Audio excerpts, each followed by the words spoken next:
നമ്മുടെ ബഹുമാന്യനായിട്ടുള്ള ശ്രീ സാബു ജേക്കബ് അവർകൾ നമ്മളോട് സംസാരിക്കും. അദ്ദേഹത്തോടൊപ്പം തന്നെ 2020 വൈസ് പ്രസിഡന്റ് ആയിട്ടുള്ള ശ്രീ ഗോപകുമാർ അദ്ദേഹവും ഇവിടെ സന്നിഹിതനാണ്. ശ്രീ സാബു ജേക്കബ് അവർകൾ നമ്മളോട് സംസാരിക്കും. നമസ്കാരം. ഞാൻ ആദ്യമായിട്ടാണ് തിരുവനന്തപുരത്ത്, കാരണം എറണാകുളത്തുള്ള മാധ്യമങ്ങളെ എല്ലാവരെയും എനിക്ക് നേരിട്ട് പരിചയമുണ്ട്. ആദ്യമായിട്ടാണ് തിരുവനന്തപുരത്തേക്ക് വരുന്നത്. അതും ഇങ്ങനെയുള്ളൊരു എൻ്റെ ജീവിതത്തിൽ അല്ലെങ്കിൽ 2020 പാർട്ടിയെ സംബന്ധിച്ച് ഏറ്റവും നിർണായകരമായ ഒരു തീരുമാനമായിരുന്നു. ഞങ്ങൾ ഒരുപാട് ആലോചിച്ച് എടുത്തൊരു തീരുമാനമാണ്. കാരണം ഞാനൊരു രാഷ്ട്രീയക്കാരനല്ല, ഞാനൊരു വ്യവസായിയാണ്. രാഷ്ട്രീയത്തിലേക്ക് വരാനായിട്ടുണ്ടായ സാഹചര്യം തന്നെ ഈ ഇവിടുത്തെ LDFും UDFും മാറി മാറി ഭരിച്ച് ഈ കേരളത്തെ കട്ടുമുടിച്ച് ഇവിടെ ഈ നാട് നശിപ്പിക്കുന്ന കണ്ട് മനം മടുത്തിട്ടാണ് ഇതിനൊരു മാറ്റം വരുത്തണം. അതിനു വേണ്ടിയിട്ടാണ് ഞാൻ രാഷ്ട്രീയത്തിലേക്ക് വന്നത്. അങ്ങനെയാണ് ഞങ്ങൾ 2020 എന്ന ഒരു പാർട്ടി ഉണ്ടാക്കിയതും. കഴിഞ്ഞ 14 വർഷക്കാലമായിട്ട് ഞങ്ങളുടെ പാർട്ടി ഒഫീഷ്യലായിട്ട് രജിസ്റ്റർ ചെയ്തത് 10 വർഷമേ ആയിട്ടുള്ളൂ. പക്ഷെ 14 വർഷമായിട്ട് ഞങ്ങൾ കേരളത്തിൻ്റെ വികസനത്തിന് വേണ്ടിയിട്ട്, ജനങ്ങളുടെ ക്ഷേമത്തിന് വേണ്ടിയിട്ട് ഒട്ടനവധി മാതൃകാപരമായ കാര്യങ്ങൾ ഞങ്ങൾ നടപ്പിലാക്കി. അതിൻ്റെ ഏറ്റവും വലിയ ഒരു ഉദാഹരണമാണ് ഭക്ഷ്യസുരക്ഷ. അതായത് ഇന്ന് നമുക്കറിയാം, ഈ കഴിഞ്ഞ 10 വർഷക്കാലം കൊണ്ട് പിണറായി സർക്കാർ ഭരിച്ച് വിലക്കയറ്റം പിടിച്ചു നിർത്തുമെന്ന് പറഞ്ഞാണ് അധികാരത്തിൽ വന്നത്. പക്ഷെ വിലക്കയറ്റം പിടിച്ചു നിർത്തിയില്ല എന്ന് മാത്രമല്ല, വിലകൾ 3-4 ഇരട്ടിയായിട്ട് മാറി എന്നുള്ളതാണ്. ഇവിടുത്തെ ഒരു സാധാരണക്കാരന്, പാവപ്പെട്ടവന് ജീവിക്കാൻ പറ്റാത്ത, ഒരു നേരം പോലും വയറ് നിറച്ച് ഭക്ഷണം കഴിക്കാൻ പറ്റാത്ത സാഹചര്യത്തിലേക്ക് കാര്യങ്ങൾ നീങ്ങിയിരിക്കുകയാണ്. അപ്പോൾ ഈ കേരളത്തെ മാറ്റിയെടുക്കാനായിട്ടുള്ള ശ്രമത്തിൽ ഞങ്ങൾ ഒറ്റയ്ക്ക് നിന്ന് കഴിഞ്ഞാൽ തീർച്ചയായിട്ടും അത് എത്രത്തോളം പ്രായോഗികമായിട്ട് നടപ്പിലാകും എന്നുള്ള ഒരു ആശങ്ക ഉണ്ടായിരുന്നു. അതിനേക്കാൾ ഉപരി ഞങ്ങളുടെ വളർച്ച കണ്ടുകൊണ്ട് ഈ കഴിഞ്ഞ ത്രിതല പഞ്ചായത്ത് തെരഞ്ഞെടുപ്പിൽ ഈ 2020 എന്ന് പറയുന്ന പാർട്ടിയെ ഈ ഭൂമിയിൽ നിന്ന് തന്നെ ഉന്മൂലനം ചെയ്യണം എന്നുള്ള ഉദ്ദേശത്തോടു കൂടി ഇവിടുത്തെ LDFും UDFും കൂടാതെ വെൽഫെയർ പാർട്ടി, PDP, SDPI അങ്ങനെ 25 രാഷ്ട്രീയ പാർട്ടികൾ ചേർന്നൊരു സഖ്യമുണ്ടാക്കി, ജനകീയ മുന്നണി.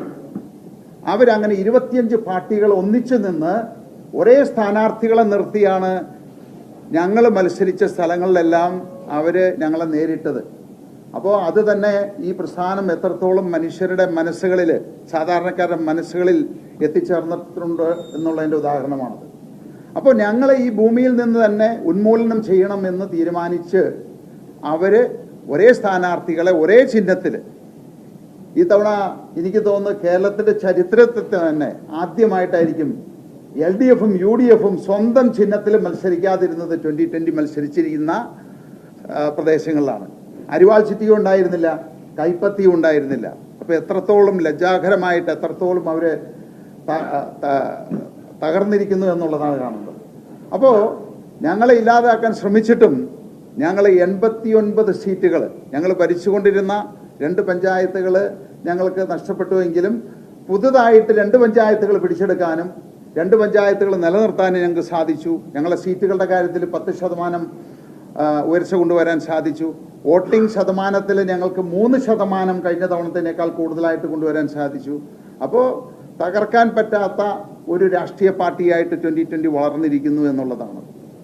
അപ്പോൾ തീർച്ചയായിട്ടും ആ ഒരു സംഭവമാണ് ഞങ്ങളെ ഒന്ന് റീതിങ്ക് ചെയ്യാനായിട്ട് പ്രേരിപ്പിച്ചത്. കാരണം ഞങ്ങളെ ഇല്ലാതെയാക്കണം എന്ന് വിചാരിച്ചവർക്ക് ഞങ്ങൾ എങ്ങനെ ഈ കേരളത്തെ മാറ്റിയെടുക്കുമെന്ന് കാട്ടിക്കൊടുക്കണം.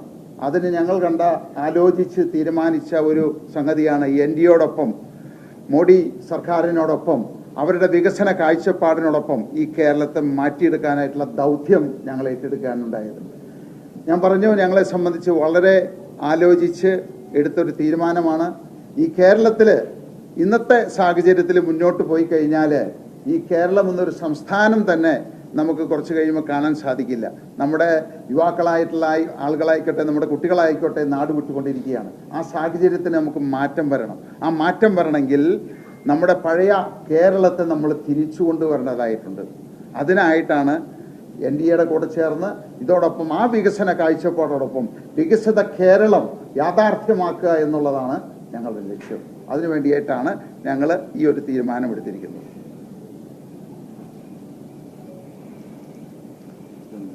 ഇനി എന്തെങ്കിലും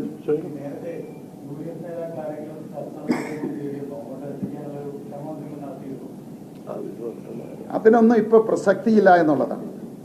ഇപ്പോൾ ഞങ്ങൾ ഒരു രാഷ്ട്രീയ ശക്തിയായിട്ട് മാറിയതിന് ശേഷം 2019 മുതൽ 2020 ഇലക്ഷനിൽ, 2021, 2024 എല്ലാ തെരഞ്ഞെടുപ്പ് വരുമ്പോഴും വിവിധ രാഷ്ട്രീയ പാർട്ടിക്കാർ ഞങ്ങളുമായിട്ട് ചർച്ച നടത്താനായിട്ട് വരാറുണ്ട്.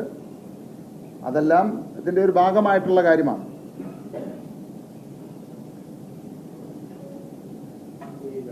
പാർട്ടികൾക്കെതിരെയാണ് താങ്കൾ ഒരു മൂവ്മെന്റ് തുടങ്ങിയത്. ഒരു രാഷ്ട്രീയ മുന്നണിക്കൊപ്പം ഇപ്പോൾ രാഷ്ട്രീയ പാർട്ടി എന്ന് പറയില്ല, പരമ്പരാഗത രീതിയിൽ ചിന്തിക്കുന്ന ഈ കേരളത്തെ നശിപ്പിക്കുന്ന രാഷ്ട്രീയ പാർട്ടികൾക്കെതിരെയായിരുന്നു ഞങ്ങളുടെ നീക്കം.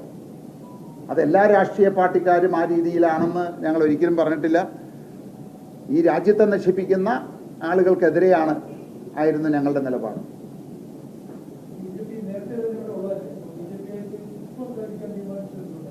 ഞാൻ പറഞ്ഞില്ലല്ലോ അതിൻ്റെ ചില കാരണങ്ങൾ. ഒന്ന്, ഞങ്ങൾ ഒറ്റയ്ക്ക് നിന്ന് ഈ കേരളത്തെ മാറ്റിയെടുക്കുക, വികസനം പൂർത്തിയാക്കുക, അല്ലെങ്കിൽ ജനങ്ങളുടെ ക്ഷേമം ഉറപ്പാക്കുക എന്ന ആ ഒരു ലക്ഷ്യം എത്താൻ ബുദ്ധിമുട്ടുണ്ട് എന്ന് മനസ്സിലാക്കി. രണ്ട്, ഞങ്ങളെ ഈ മണ്ണിൽ നിന്ന് തന്നെ തുടച്ചു നീക്കണമെന്ന് LDFും UDFും 25 പാർട്ടിക്കാർ തീരുമാനിച്ചപ്പോൾ അതിന് തടയിടണം, അല്ലെങ്കിൽ അതിനൊരു മാറ്റം വരണം, അതിന് പകരം വീട്ടണമെന്നുള്ളൊരു വാശി കൂടിയാണ് ഞങ്ങൾക്കതിപ്പോൾ. അതുകൊണ്ടാണ് ഞങ്ങൾ ഉടനെ ഒരു തീരുമാനം ഇക്കാര്യത്തിലേക്ക് ഞങ്ങൾ എടുത്തത്.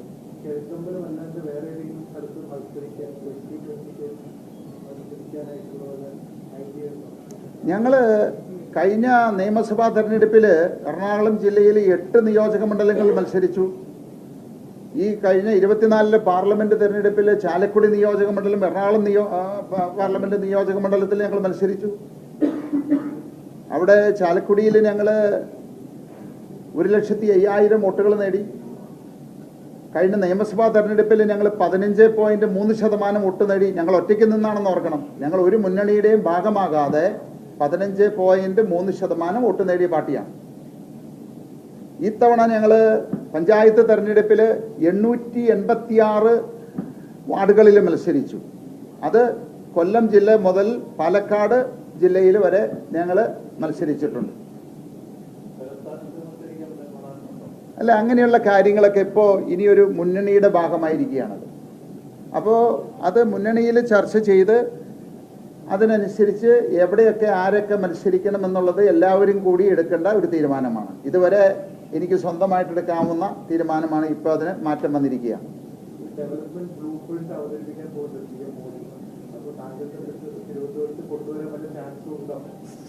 അല്ല, നമുക്കിപ്പോൾ ഇന്നിപ്പോൾ ചർച്ച ചെയ്യേണ്ടത് ബിസിനസ്സിനെ പറ്റിയല്ല. നമ്മുടെ രാജീവ്ജി പറഞ്ഞിരുന്നു, എന്നെ ആരാണോ ഈ നാട്ടിൽ നിന്ന് ചവിട്ടി ഓടിച്ചത്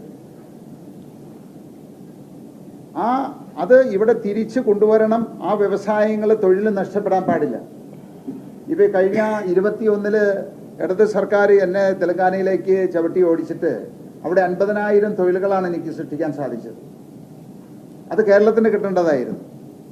അപ്പോൾ അങ്ങനെ ഒരു സാഹചര്യം വീണ്ടും തിരിച്ചു കൊണ്ടുവരിക, കേരളത്തെ ഒരു വികസിത കേരളമാക്കി മാറ്റുക, വ്യാവസായിക സംസ്കാരം ഇവിടെ കൊണ്ടുവരിക, നമ്മുടെ യുവാക്കൾക്ക് നാട് വിട്ടു പോകേണ്ട സാഹചര്യം ഇല്ലാതെയാക്കുക എന്നുള്ളതാണ് ഈ പറയുന്ന NDA അടക്കം ഇതിൻ്റെ ലക്ഷ്യം.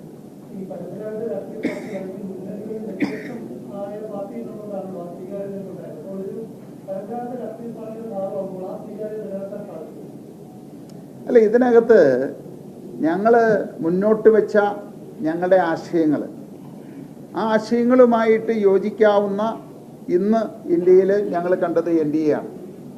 അപ്പോൾ അതുകൊണ്ടാണ്, കാരണം കഴിഞ്ഞ 12 വർഷക്കാലമായിട്ട് ഞങ്ങളിപ്പോൾ ഒരു അലയൻസ് ഉണ്ടാക്കിയിരിക്കുന്നത് ഇന്ത്യ ഭരിക്കുന്ന കഴിഞ്ഞ 12 വർഷക്കാലമായിട്ട് ഭരിക്കുന്ന ഒരു പാർട്ടിയോടാണ്.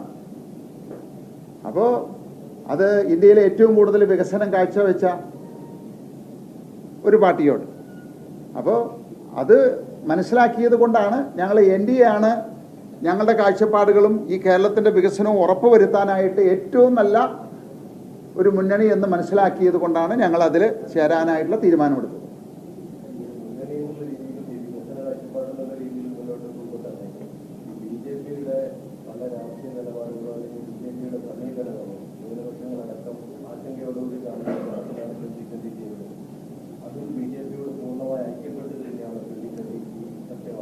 അല്ല, ഇവിടെ ഒരു മുന്നണി എന്ന് പറയുമ്പോൾ നമ്മളെല്ലാവരും കൂടി ആലോചിച്ച് ചില കാര്യങ്ങൾ തീരുമാനിക്കേണ്ടതാണ്.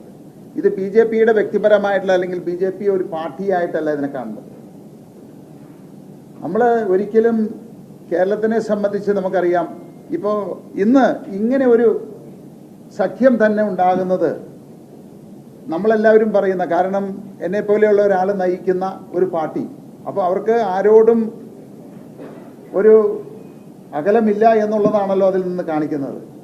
അല്ലെങ്കിൽ എങ്ങനെ ഈ സഖ്യം ഉണ്ടായത് തന്നെ അതിനൊരു തെളിവാണത്. അപ്പോൾ എല്ലാ ആളുകളെയും ഒരുപോലെ കാണുന്ന ഒരു പ്രസ്ഥാനമായതുകൊണ്ടാണ് ഇന്ന് ഇവിടെ ഇതുപോലെ ഒരു സഖ്യത്തിന് തീരുമാനമെടുക്കേണ്ടി വന്നത്. ശരി, താങ്ക് യു. എല്ലാവർക്കും നന്ദി.